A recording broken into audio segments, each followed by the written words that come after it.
If you go to hell, you go to hell. If you go And to were you heaven, go to afraid of heaven. like maybe going to hell? Like you thought, like you didn't understand that whole thing at the time? I or- wasn't really afraid then because I thought you could get to heaven, but I was afraid after that. I was afraid after.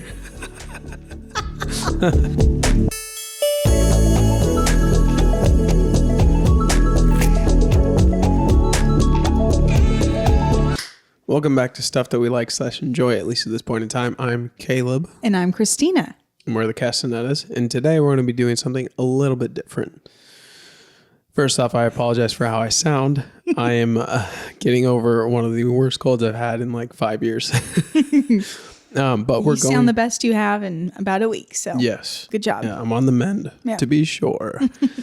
But today we're going to answer some listener questions. Yes. So Christina, why don't you pop off with the first listener question? For sure. And first of all, thank you to everyone who sent in listener questions. Super huge. We look forward to those. And yeah, it's kind of fun to see what you guys are thinking. Yeah. So the first question I have for us today is, what is one guilty pleasure snack that you've tried to quit, but you can't? And what is like a twist or like a wild topping you've put on it or an interesting variation of it? Okay, so it's like a two-parter. Yes. So what's the first part? What's one guilty pleasure snack you've tried to quit, but you can't quite, or you keep returning to?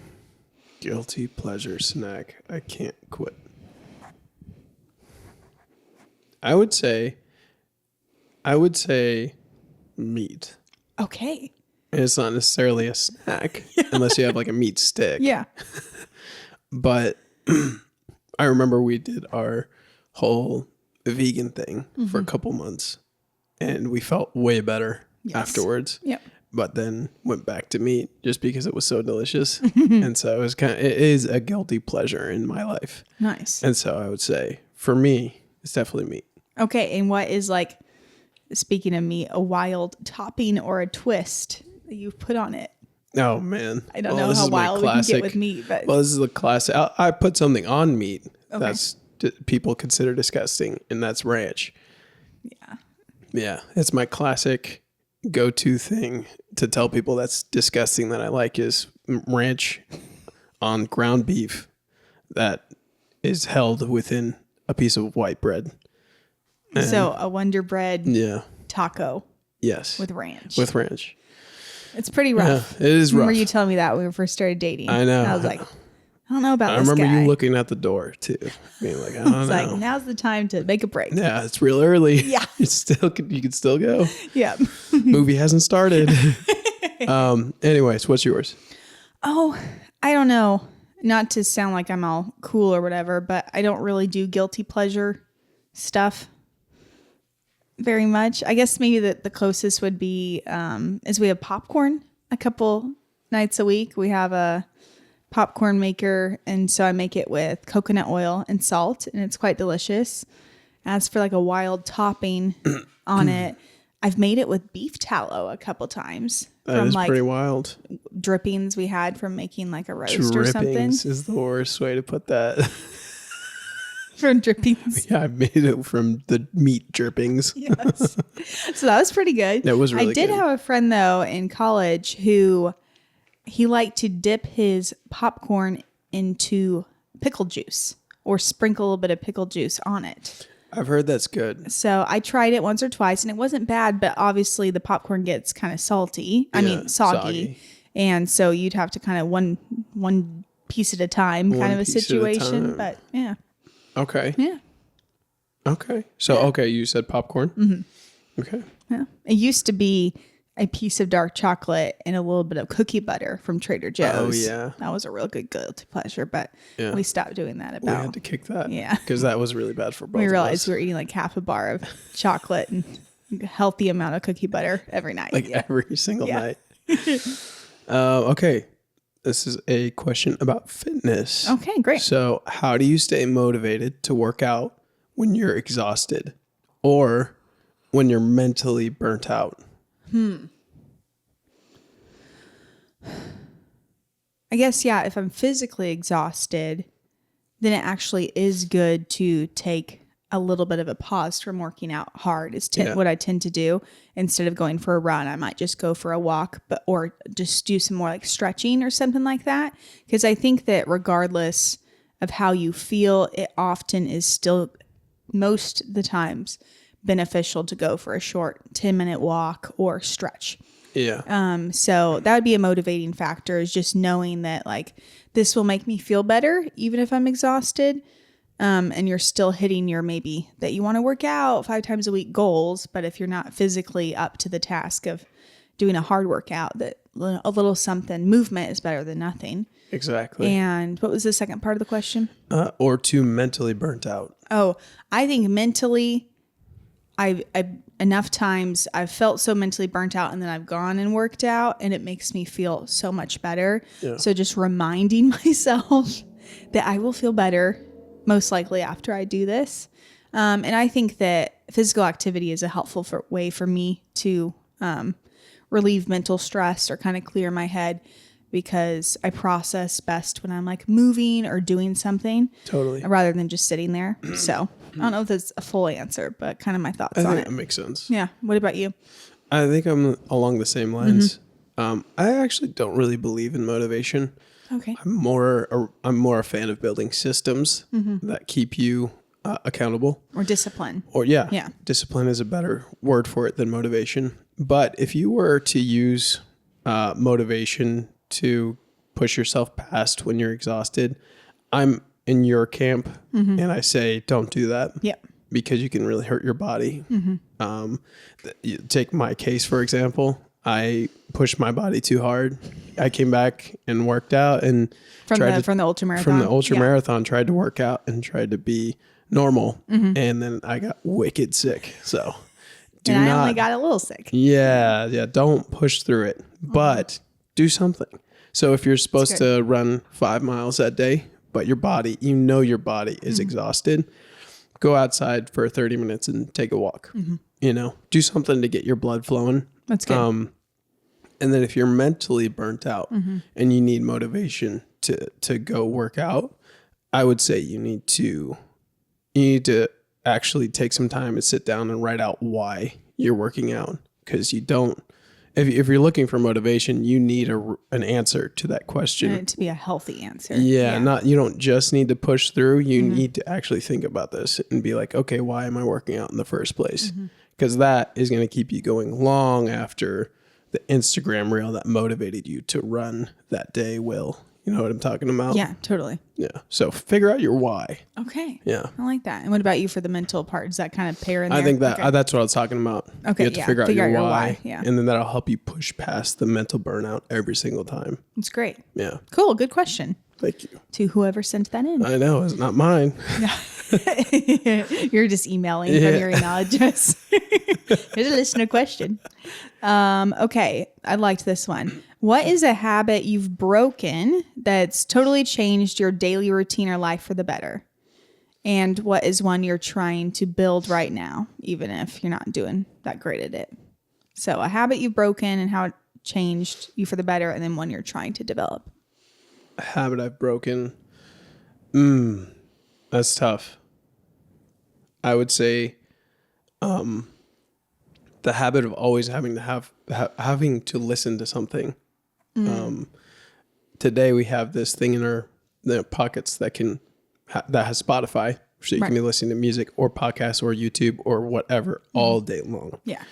I have a dumb phone, and so naturally I don't have access to that unless I have my laptop around. And so the habit I broke because I had a dumb phone was that I had to sit in silence, or I had to go, take a run in silence. And that was tremendously helpful in that it helped me think through a lot of issues going on in my life. Yeah.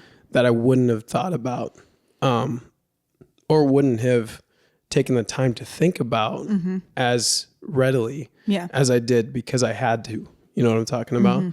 So I think that's probably something that's been the most beneficial. A habit I ended up breaking. Not having to listen to something all the time. Yeah, not listening to something all the time. Yeah. It's something I'm better than I used to be, but I tend to listen to stuff quite regularly. One thing I did start doing when we were training for our ultra marathon was the last month or two I stopped listening to anything on the runs, and just was there with my thoughts, and you obviously for the training runs, and then for the run itself. Because when we had done our marathon last year, I listened to like, I don't know, about 9 episodes of Crime Junkie until my AirPods died. And I was like so not focusing even on it. It just wasn't helpful anyways. So yeah, I did 8.5 hours of raw dogging it with just you running across Kansas and no, headphones in. What was, maybe you can speak to it that a little bit more. What was that like compared to the first time when you did have music? I think I was a lot more, well, the first time for our marathon, I was like, I felt amazing physically. Like I was like trucking along. Whereas this one, I ran on an injured knee. Yeah. Therefore, I was in a quite extraordinary amount of pain the entire time. And so I think not trying to distract myself from the pain and actually like paying attention to it in a helpful way of being like, oh, making sure I'm not pushing my body past too much of the breaking point was helpful. And then also just to interact with you and just to like be able to be fully present to what was around me was kind of cool. Yeah. Yeah. Yeah. Do you think you would have had the same performance had you been listening to something to distract yourself? I think I would have. Okay. Yeah. I think that because of my physical injuries, there would not have been I don't think I would have done better or worse kind of a thing. But who knows? Yeah. I could have if I was listening to some really horrifying serial killer podcast. I'm like, I'm depressed. That could affect me. Yeah, for sure. Yeah. So. And what was the second part to the question? What's like a new habit you're trying to form? New habit I'm trying to form is stopping the habit of YouTube, watching YouTube. You've been doing pretty good at that. Yeah. It's about, I think I'm about 50 days in. Yeah. We're doing like a over 100-day challenge right now. Yeah. And that has been, I was just talking to you about this, but that has been extremely helpful. In that YouTube was the thing that was giving color to a lot of my life. Like I said, I don't have access to listen to things a lot. And so when I did sit down to do something on my computer, it was awesome because I had access to watch a story or to enjoy a new piece of wisdom related to fitness or podcasting. Yeah. But having that taken away has made me realize that I need to find more beauty in life. And so that is the new thing that I'm kind of trying to do is figure out how do I get rid of all the noise and look around for what Jesus actually wanted us to enjoy in this life. Like I told you, like a sunrise or nature, beauty in nature, any kind of beauty in nature, or a conversation with a friend, like things like that. They're starting to have more color, you know, like because that. I'm getting rid of the distractions one by one. So that's a habit I'm trying to implement by breaking the other habit. That's great. Yeah. Huh. Yeah. I feel like it leads to less like overstimulation or becoming desensitized. Like when there's that constant barrage of information. Totally. Then amazing and beautiful moments don't stand out as much. Yes, absolutely. That's great. Yeah. What about you? I think for me, a habit that I have, I'm going to say it not 100% broken, but highly gotten a lot of gains in, is not looking at my phone first thing when I get up in the morning. I used to like just lay in bed looking at my phone for a good chunk of time, or I would put it in another room, get out of bed, and then go lay on the couch and look on it. And not doing that has helped, first of all, me start my day quicker. And then my first thoughts also aren't what's on Twitter or, you know, some like maybe distracting or discouraging stuff. But yeah, I've found that I just kind of get my day going and hit those main things I need to get done before heading off to work or doing school. And yeah, that's been helpful, time saver, and you just feel more, I don't know, productive in the morning. You actually are more productive, I find. Yeah. That's huge. Yeah. Okay. Yeah. And then for the habit I'm trying to develop is to not multitask as much. I think that multitasking, but what I mean by that is I tend to say I'm cooking up, like we do meal prep for our meals. So I'll cook up like 6 different meals for the week. I, in the past, have tended to like, okay, I'm going to make pasta over here. Then I'm going to cut up potatoes and cook this. And I'm like doing like 8 things at once. And the kitchen's a disaster and stuff. So I've tried to work on like, okay, I'm just going to focus on cutting up these things and then putting that in the oven and then cleaning this up and then moving on. So there's still like things are cooking. I'm not just sitting there waiting for the potatoes to cook in the oven for half an hour before doing something else. But kind of slowing down, cleaning stuff up rather than like trying to do 8 things at once. And this is boiling over here and this is burning. Same thing with like, I really enjoy listening to podcasts or music, not so much music, but podcasts or YouTube videos while I'm cleaning the house or working out, which I think is great. But then I found myself doing it while I'm trying to order Amazon groceries or I'm trying to answer emails. Like there's like stuff going on and just distracting your information. I mean, your ability to retain any information from either source of what you're trying to do makes you less productive. So that's something that I'm trying to be working on. Yeah. That's good. So being less distracted. Yeah. Okay. Less multitasking. It's tough these days. It is. Yeah. And when I have a thirst for knowledge, so I want to maximize my ability to take stuff in. That's good. Yeah. That's a good habit to break. Yeah. Thanks. Okay. I have one about relationship. Okay. Which is interesting. Specifically our relationship. What are underrated habits that make your marriage strong? I think that we try to, most mornings, we don't do it every morning, say 3 things that we're thankful for. So kind of starting our day off, even if we're sick or we're not feeling very good or overwhelmed, like even if it's something as basic as like, I have eyes and I can see, like we can all be thankful for something. Absolutely. Truly, honestly, even if life is in the pits at the moment. So I think that's something that's been healthy for our relationship, like us, some gratitude. I don't know. I mean, I could think of lots of things, but I don't know about specifics or. Yeah. Yeah. I think for me, personally, I don't know that I've told you that I've made this a priority, but, like having one hug conversation a day, like you always try to have one physical touch, prolonged physical touch while you're talking to each other. I try to do that once a day with you because I think it's good to reinforce connection. Yeah.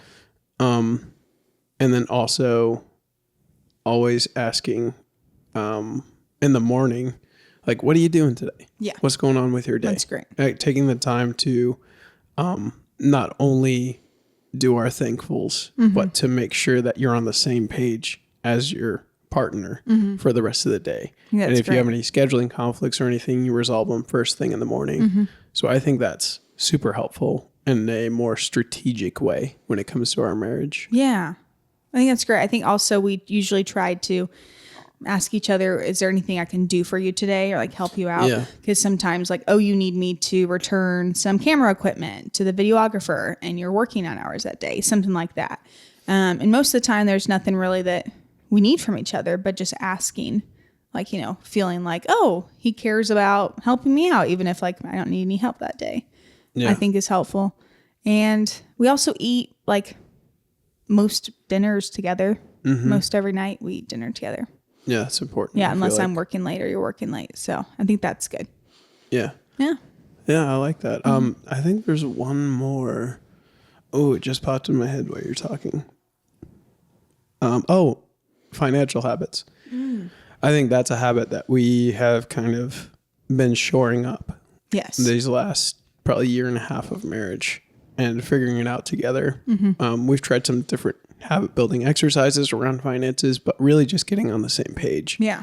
I mean, there's never going to be a marriage where you're both completely on the same page about money, but get as close as you can to being on the same page as possible. And it will save you. Oh, it will save so much energy. Yeah. Like we hardly have to think about it now. And then when we do talk about it, it's from a place of security because and we understanding. understand how much we have and what direction we're headed with it. So I think get on the same page financially as your partner as quickly as possible when you get married. I feel like that really great. helps. I think a that is lot helpful. Yeah. in a relationship. Yeah. Both people being aware of the finances and what's being spent on each category. And I think it's helpful that we're both rather frugal people, not in the sense of like penny pinching, but like we're wise with our money. And so I think that helps having that. And then kind of, just understanding of where the money's going and how it's coming in and all that good stuff. Yeah, for sure. Cool. That was a great question. Yeah. Great. And then we just want to pop in mid-episode so you guys don't miss it, because I know a lot of you tune off at the end and don't hear all of our amazing things we're doing. But we would love to hear more of your questions, do more episodes like this. So if you'd like to email us with either questions to be answered on the podcast or topic suggestions, you could do so at stuffthatwelikepodcast@gmail.com.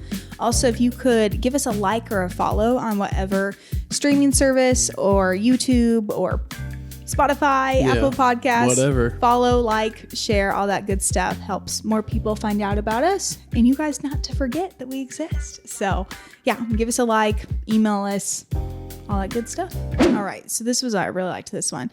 They said, ultra running sounds amazing and exhausting. What's some other endurance challenge that you've pushed through in life? Like the longest endurance challenge you've done. It doesn't have to be just physical. It could be mental or educational or something like that. And what was that like? Okay. The longest endurance challenge. Let me think. I mean, the 100 hard that we did was probably the longest endurance challenge when it comes to physical habits and practices, even mental and spiritual practice. So probably that. Yeah. And then that was like cold water, shower every single day, read 10 minutes, do devotions, 45-minute workout inside, 45-minute workout outside. Even in the winter, in negative 20 degrees. Drink a gallon of water. And I think that was close to being it. We had there was 15 things on the list. It was a lot. It was a lot, yeah. Yeah, we added it up because we did it for 100 days. And so it added up to, so maybe it was 12 things. So it was 1,200 challenges. Yeah. And we each only missed one. I think you forgot to read one day, and then I forgot to do devotions one day. Oh, I forgot the dumbest thing was just to take a picture. It was an update progress picture. Yeah, progress picture every one of the days. Yeah. Eventually I just realized that doesn't matter. Yeah. That's pretty amazing though that you did that for 100 days. I mean, we both did. That was incredible. Yes, yeah. But you did. I think you did a couple extra things than me. I was like, I'm not gonna take a picture. That's good. That's impressive. Yeah. Would you recommend somebody? Do you think that was harder than running the ultra marathon? Like including all the training for the marathon? No. Running the ultra marathon was probably the hardest physically, emotionally, and mentally. But would I recommend it? I think if you're in a place in your life and you're just like, I need some structure, I think I would recommend the 75 hard. I would just be really careful that it doesn't take away from relationships in your life, because that's what it ended up doing with us. Like we couldn't go to birthday parties and eat birthday cake, and we didn't have time to hang out with people. Diet. Yeah, and so that was another part of it, was following a diet. So if you need some structure, do the 75 hard for sure. But I think that was probably, to answer the question, that was probably the most strenuous thing I've done for the longest period of time. That's great. That's cool. I think for me, the longest endurance type thing is I did 12,000 steps, according to my Fitbit, a day for 365 days straight. Right. And so that equals out to a little bit over 6 miles a day if you're just walking, more if you're running. Yeah, and I didn't miss a single day for over a year. And that was pretty, I don't know, it was pretty difficult sometimes to fit it in. I would find myself, most of the time I got it in during the day, but there were sometimes it'd be like, I'd get home from work or an event, it's like 9 p.m. at night, and I'm like, I got 1,000 more steps. Yeah. I'm like walking on my treadmill or something. I remember we had just started dating at the time and visiting up in Michigan in January, and it's like snow everywhere. And we just like walked around in the snow for like 45 minutes because I'm like, I'm just 3 days from finishing this thing. So that was a good experience. But again, it's one of those, like, I don't know that you should ever do a challenge for that prolonged. Even we talked about this with our 100-day challenge, without some like options to not do it that day. Yeah. Kind of a thing. Like we missed out on like birthday parties and like anything fun, like Yeah. eating wise, like, you know, that's a long time to not just like have a piece of cake with your good friend or something like sure. that. And same thing with like, obviously my goal was to do it every day for a year, but at what expense could that have been? I luckily or thankfully didn't get sick at all that year. But if I had, that probably wouldn't have been wise. Yeah. If I had, you know, had the flu and I'm like, but I got to go get my 6 miles in. Totally. So I think with any challenge, you have to have some like, before you start, be like, okay, I'm going to do this except for three days out of the challenge, or you give yourself some leeway. Like we're doing a challenge right now, like I mentioned earlier, and we set specific dates where we would be going on like out of town trips together.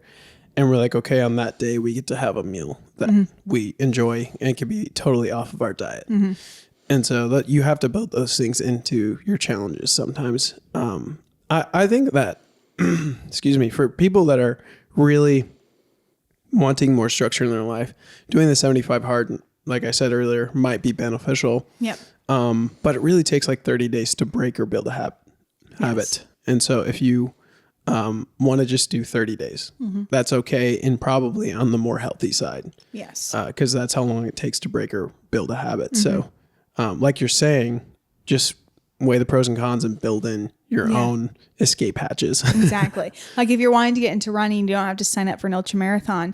You could sign up for a 5K 2 months from now, and that could be your goal. Absolutely. Yeah. Bigger isn't always better because you might not achieve that, and therefore you give up and don't do any of it. For sure. Yeah. And figure out your why. Yep. Why you're doing it. Why you're doing it. Yep. That'll save you so much time. Okay. This question has to do a little bit with our relationship with the Lord. Oh, okay. So, what's something about God you didn't understand when you were younger, but it makes sense now? Oh, wow. I think I would say that I thought of God in the Old Testament as being kind of mean. And then Jesus came and showed like the nice part of God, kind of a thing. Yeah. And so in the last 10 years of like actually studying the Bible, like, I don't know, I feel like most of the churches I went to growing up, we probably heard messages mainly out of the New Testament or Psalms, or you might hear the story of Noah or David and Goliath or whatever. But like, we're not reading the book of Judges where like they got some crazy stuff going on there. 1st, 2nd Samuel, 1st, 2nd Chronicles, like people are sinning and God's like, you're done, just kills them. And so I just didn't really understand that growing up, and now understanding how God's wrath and judgment is actually justice. And it obviously looks different under the new covenant. Like we're not under the Levitical law or the law that the Jews followed with temple sacrifices and things like that, because now we have the Holy Spirit. Therefore, some of that stuff was in place for a time, but that doesn't change God's nature in the sense of hating sin and there being, retribution for that. So I don't know, that's kind of a tangent in like 8 different directions, but maybe that the God of the Old Testament is the God of the New Testament. Yeah. And Jesus was pretty intense also. Yeah. So I don't know if that makes sense at all. No, it makes sense. Yeah. Yeah. And did you have that kind of feeling at all when you were younger? Or Yeah, the God of the Old Testament didn't necessarily feel like the God of the New Testament when I was younger.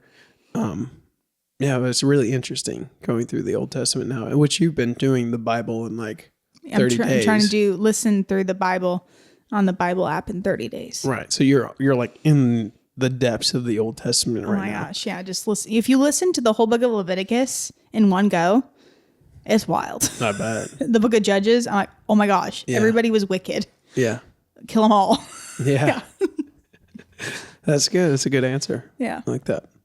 Something I didn't understand when I was younger, a funny anecdote would be that I thought that if you went to hell, you had to do something so you could get back to heaven. Oh. Whether that was like perform a good service or serve your jail time and then you go to heaven. Mm-hmm. And there's this one day excuse me, when I asked my mom, I was like, so if you go to heaven or if you go to hell, like, how do you get to heaven? She was like cooking something. She didn't even look at me. She was like, well, you don't. I was like, she didn't see the devastation on my face because she was distracted doing like making my dinner. But I was like, it was one time in my life where I realized the consequences of like eternity for my own life, my own like child's mind at that point. And so I think I fully understand now. If you go to hell, you go to hell. If you go and to were heaven, you you go to afraid heaven. of like maybe going to hell? Like you thought, like you didn't understand that whole thing at the time? I or- wasn't really afraid then because I thought you could get to heaven, but I was afraid after that. I was afraid after. That's so cute. Yeah. So, Wow, that's a good question. yeah, Interesting to think about. absolutely. I also thought that Mary gave birth to Jesus through her belly button because I didn't know what virgin meant. And that just made sense that that's where Okay. babies came from. Yeah. So in my mind, like I didn't really know a lot of people had babies when I was 4. Right. I knew Mary was a Virgin Mary. Yeah. And so I thought Jesus just came out of her belly button. Well, that's interesting because that's both like blasphemous and anatomically wrong.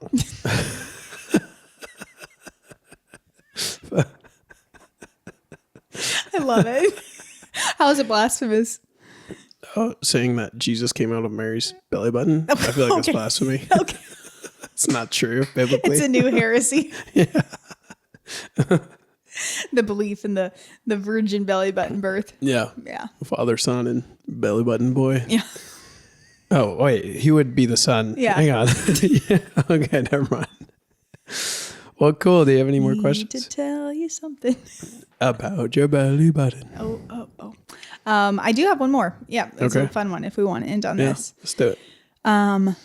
1 year in, what is a topic or question from past seasons that you wish you covered more or would like to go in more depth in? Oh, man. That's a great question. Phew. Self-discipline. Okay. Yeah. Since I'm so huge on that, Mm-hmm. I only like, I feel like I did an okay overview of what it is, but I'll probably go back and recover it just because that's something that's so huge in my life. Mm-hmm. Like it's just where all of the growth in my life has come from. Not outside of Jesus, of course. Mm-hmm. He's the one giving me the strength to do everything and telling me where to go.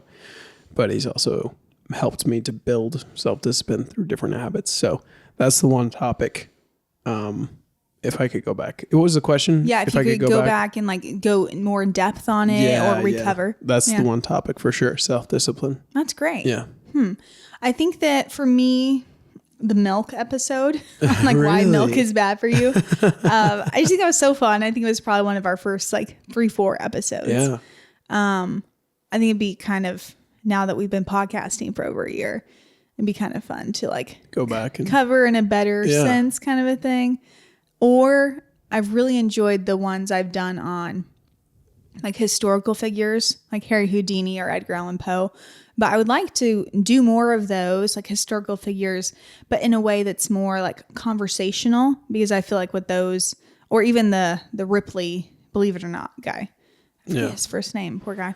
which I was sick the last podcast you talked to about him on because he had the shrunken heads fact. Yes. Remember? And you were laughing. Yeah. You were like all choked up. Yeah. made Okay. pause. Yeah. That's funny. Yeah.